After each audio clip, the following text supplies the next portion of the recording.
Interesting about the feminism thing. Sure.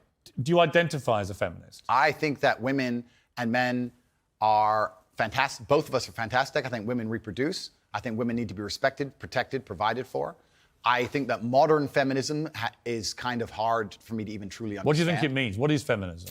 I think that the idea of feminism is that men and women are equal under the law. And do you believe that? Completely. We should be treated completely equally. Yeah, but we are equal under the law. Wouldn't you agree? Not really. I think there are still some issues in the world where, certainly in workplace, the gender pay gap remains. They're not treated equally in most cases, women. Well, that can be discussed, the gender pay gap. I think that's already been discussed at length. I think that there's actually... You think women should go to work? I think women should work completely. You do? Why wouldn't they? Because in the parts of the country, of the world you were mentioning earlier, that have different views of women, they don't go to work. In the parts of the world that person from the podcast was from, for the point I made, yeah, they didn't. But I don't live in those parts of the world. I think women should be free to work if they choose. I think it's very important that the family unit remains. I do believe that in my personal view, the most important and respectful thing a woman can do is become a mother. I think that having children is a beautiful thing. But obviously, if a woman wants to work and wants to have a career, especially now with paternity leave or maternity leave, and she can manage to do both, why wouldn't I want women to work? I don't know why anyone would ever assume I don't want women to work or think women can't work, because I said that I should keep them safe sometimes. Good. No, but it's interesting because you have to look at this, Piers. It's interesting how people extrapolate. Andrew said that he's responsible for a woman's safety, and he said that gives him authority to make decisions for her safety, and that's been misconstrued, and he's a bad person. He believes that women are property. But now we believe that Andrew doesn't believe in love. Andrew doesn't believe women should work. I don't know where all of that comes from. Well, that's why I'm glad we've had a chance to discuss Completely. I believe women are sovereign individuals, and they can make any choice they so desire.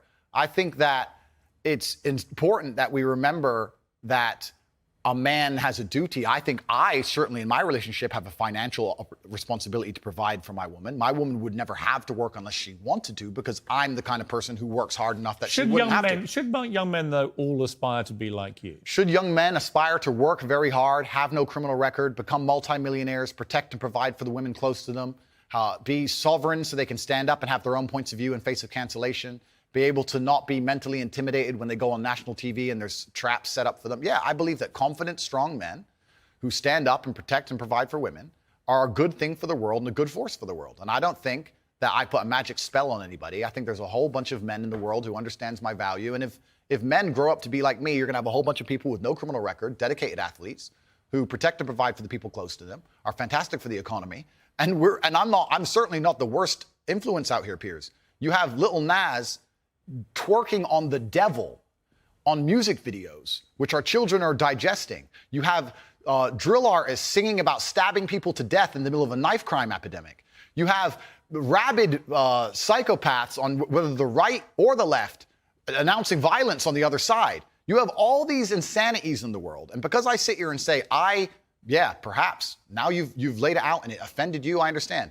I didn't say it offended Okay, me. cool. I just read you the things. You read things that you said they could be offensive, and some people are offended. Well, some people definitely were offended. Absolutely. That's fine. And honestly, I think some of the things you said were genuinely offensive and misogynist. Okay, so they offended you. And like I said earlier. So they offended you, which is fine. I said they offended you, you interrupted me, and now you're saying they offended you, which is fine. But the point I'm trying to make is this. I'm not the devil. There are certainly worse people than me. And I don't disagree and they exist. with that. And I'm saying that my core tenets for the people who don't understand me are self-accountability, so I'm accountable for everything I've ever said. My core tenets are responsibility, so I'm responsible for everything I've said. My core tenets are traditional masculinity to a degree, which involves protecting and providing for women. And I'll make another point here that needs to be said.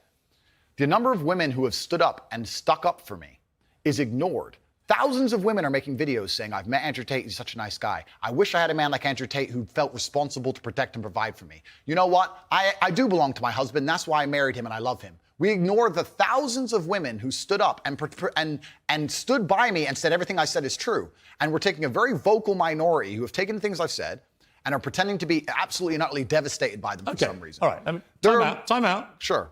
You've had a good run there. Sure. An inquest this week found that a 14-year-old girl, Molly Russell, died from an act of self-harm while suffering from depression and the negative effects of online content. The coroner said she was exposed to material that may have influenced her in a negative way, and in addition, what started as depression had become a much more serious depressive illness, and she very sadly took her life. That's absolutely disgusting. Right. Her father. It's terrible. Her father's campaign for better protections against potentially dangerous social media algorithms, right? It says that the particularly graphic content she saw romanticized acts of self-harm, normalized her condition, and focused on a limited and irrational view without any counterbalance of normality. First of all, what is your response to that? Nothing to do with you. That's the first thing. Yeah, it is nothing to do with me. The fact that a 14-year-old girl took her life is truly sad. The world we live in today is the world we live in. The fact that something like that happened is almost mind-blowing to me. That's truly sad. I actually feel sad inside to see something like that. This fact that they just said it's romanticizing the gory element. I don't know what she was watching, some kind of suicide videos thing. I don't know where these things are created. Do you think the tech companies should be much tougher about stuff like this? I don't know what kind of things she watched, obviously. I have to be a professional here. I think that the tech companies need to do their best to protect people, I guess, to a degree, but it's a slippery slope, isn't it? And then they use this slippery slope to silence some people and to right. And I think it's a really fine line, and it's a complicated line. It is very. I was interested in when you did an interview with the Times. Hugo Rifkin, who's a very good journalist. We did a big interview with him, and it was interesting to me his conclusion, because he kind of concluded that although he found a lot of the things he said awful and offensive, and he didn't like them, and he didn't want to be that kind of person that would say those kind of things, nor could he actually work out exactly what you'd done, which deserved mass wipeout by all the tech firms. I thought it was an interesting conclusion. I don't know the answer to that, other than the reason I mentioned the Molly Russell case, not because that has anything to do with you at all, and I reiterate that. Thank you. So I simply ask you this. What has come clear to me in the interview is that a lot of things you say you wouldn't say now that you've said before. But I'd say them differently, perhaps. Yeah, right. So to me, that's an acceptance, not just that you want to get back on platforms, because maybe that was one of the reasons you were no platform, but that you've recognised and understood the potential harm to the wrong kind of impressionable mind by some of the things you've said. Would that be fair?